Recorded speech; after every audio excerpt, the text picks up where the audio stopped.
Bien-aimés dans le Seigneur, bonjour. Et je voudrais que nous remercions le Seigneur Dieu Tout-Puissant qui a permis cette rencontre.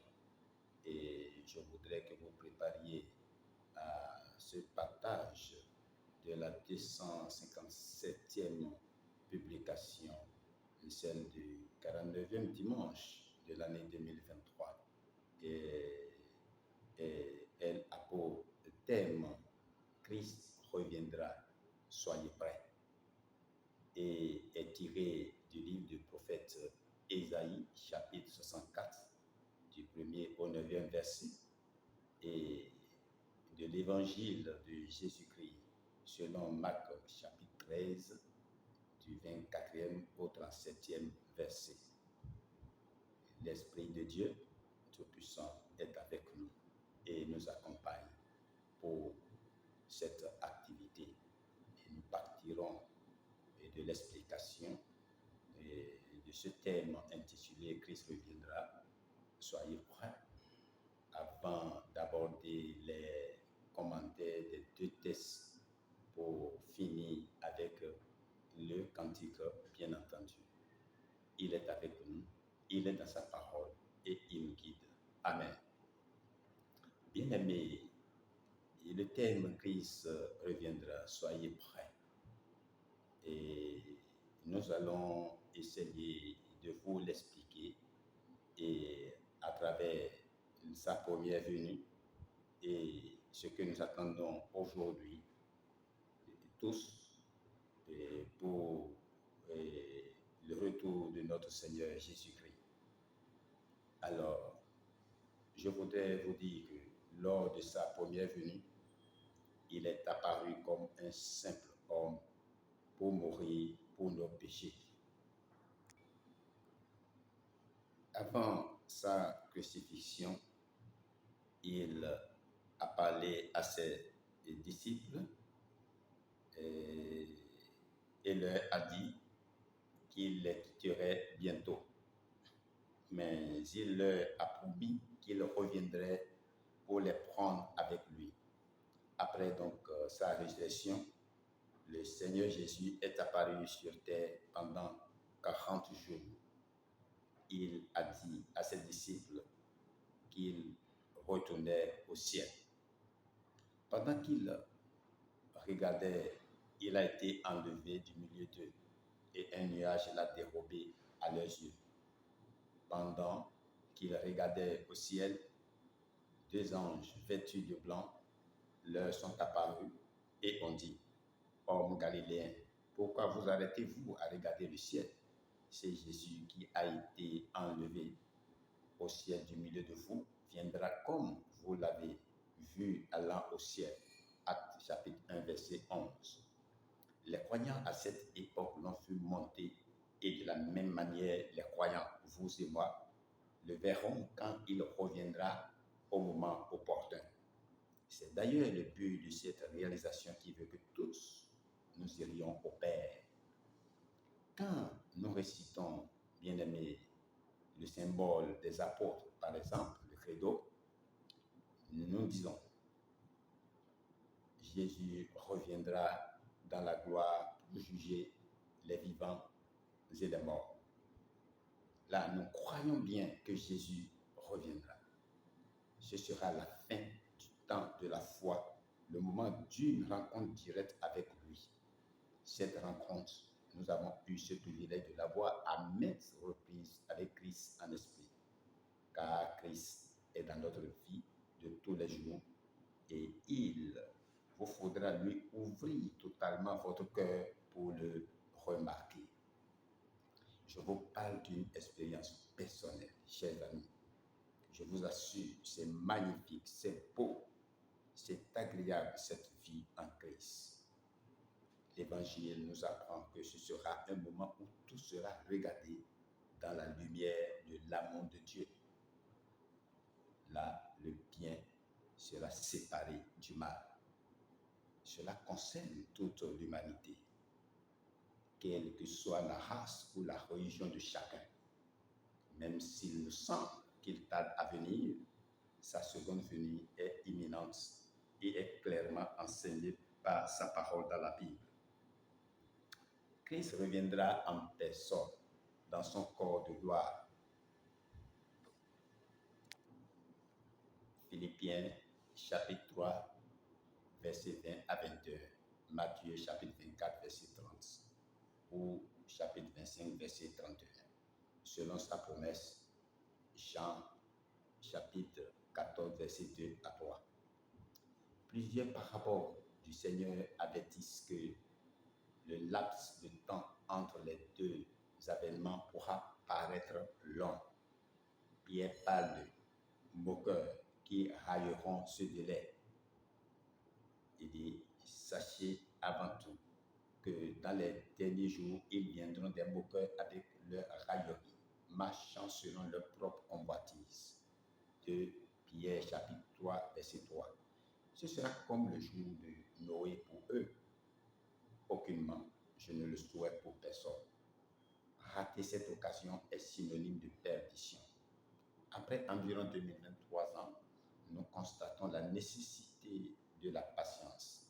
David disait, espère en l'Éternel, fortifie-toi et que ton cœur s'affermisse. Espère en l'Éternel. Psaume 27, verset 14. Nous qui sommes en Jésus-Christ, bien-aimés, avons une pleine assurance de cette seconde venue, sans péché. Mais nous ne maîtrisons pas le moment. Dis donc à ceux qui n'ont pas encore Christ que les temps sont accomplis. Car il y a beaucoup d'appelés, mais peu d'élus. Matthieu chapitre 22, verset 14. Quelle peut être notre attitude à l'heure actuelle?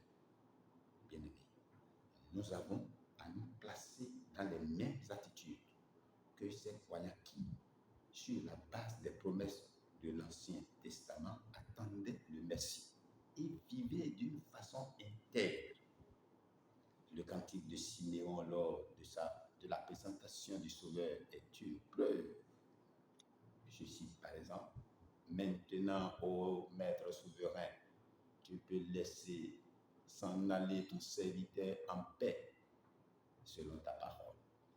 Car mes yeux ont vu ton salut que tu prépares à la face des peuples, lumière pour éclairer les païens et gloire d'Israël, ton peuple. Luc chapitre 2, versets 29 à 32.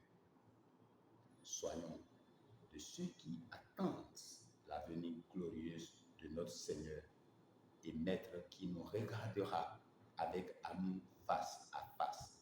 Le retour de notre Seigneur est l'espérance des croyants. Tite, chapitre 2, verset 13, Hébreux 9, verset 28, ou 2 Timothée, chapitre 4, verset 8. Et ce qui est important pour tous, c'est que Jésus-Christ revient. Aimons-nous les uns les autres en attendant ce retour. Voilà qui nous permet d'aborder les commentaires, le livre du prophète Ésaïe, chapitre 64, verset 1 à 9, nous permet de savoir que les fidèles du restant d'Israël ont rappelé les grands bienfaits dont l'Éternel avait autrefois comblé son peuple. Chapitre 63, verset 7. Ayant donné de telles preuves d'amour, pourrait-il aujourd'hui les abandonner? Ils font donc appel au cœur de ce Dieu secourable qui est leur Père.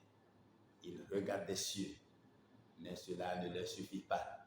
Oh, si tu fendais les cieux, si tu voulais descendre, s'écrie-t-il. C'est ce que Christ a fait une première fois pour notre salut. Mais il redescendra plus tard pour délivrer les siens éprouvés en exterminant leurs ennemis. Psaume 18, verset 10, 144, verset 5. Le verset 6 compare toutes nos justices à un vêtement souillé. Nous comprenons cela de nos péchés. Mais de nos justices, en vérité, il en est ainsi. Tout ce que nous avons pu faire de bien et de juste avant notre conversion ressemblent à des haillons qui confirment notre misère. Mais le Seigneur remplace ces vêtements souillés par les vêtements du salut et la robe de la justice. Chapitre 61, verset 10, ou Zacharie chapitre 3, verset 1 à 15. Formés comme l'argile sur le tour du potier, verset 8, nous n'avons rien à faire valoir quant à la ville poussière d'où nous avons été tirés. Psaume 100, verset 3. Seul compte le travail de l'ouvrier divin s'appliquant à faire de nous un vase à honneur. 2 Timothée, chapitre 2, verset 21. Ce vase d'honneur fait de nous amène à être épargnés des tourments à venir. Et c'est ce que nous verrons dans le second texte, Marc 13, chapitre 24 à 37, qui dit que l'Église n'aura pas à traverser les terribles détresses que connaîtra le restant juif. Apocalypse chapitre 3, verset 10. En nous reposant sur cette attitude, craignons toutefois de nous endormir du sommeil spirituel qui nous guette si dangereusement dans la longue et éprouvante nuit morale de ce monde. Pensons au retour imminent du Seigneur et prenons pour nous les sérieuses exhortations de ce chapitre. Une courte parabole nous présente le Seigneur comme un maître de maison qui s'est absenté après avoir laissé son domaine à la responsabilité de ses serviteurs. Chacun d'eux a reçu son ouvrage précis, particulier. Et le maître n'a pas fait de restrictions, non plus quant à la diversité des tâches à accomplir. Cet ouvrage représente un nombre illimité de services différents que le Seigneur a préparés pour les siens. On peut voir dans Romains chapitre 2, versets 6 à 8. La brève consigne reçue par le potier, et par le portier du moins, fin du verset 34, s'adresse également à tous, donc à vous et moi, verset 37. Et détail remarquable, c'est sur ce mot « veillez » que se termine dans Marc le ministère de Jésus. Serrons-le précieusement dans notre cœur, comme on conserve la dernière recommandation d'un être cher qui nous a quittés, mais qui revient. Oui, il revient, un bien-aimé, et c'est pourquoi ce cantique revient encore. Le numéro 38 du livre des Français, qui est intitulé « Tu reviens bientôt, Seigneur ».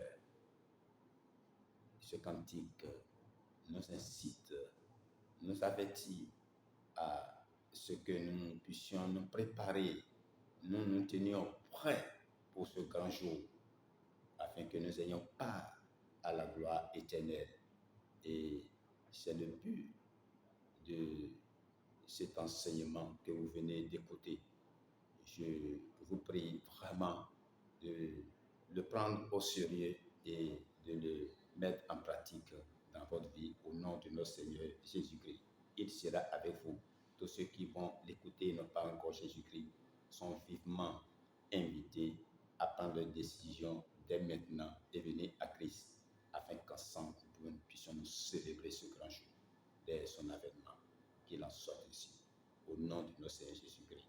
Et que la paix soit sur vous, où que vous soyez. Vous avez tout déjà en Christ.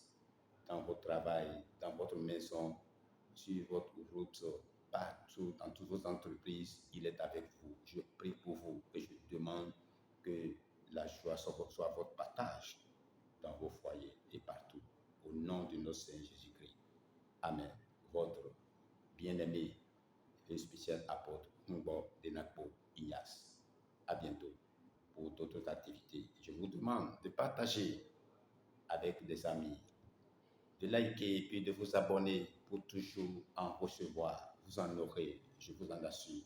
Le Seigneur a tout préparé pour vous. à travers ce canal.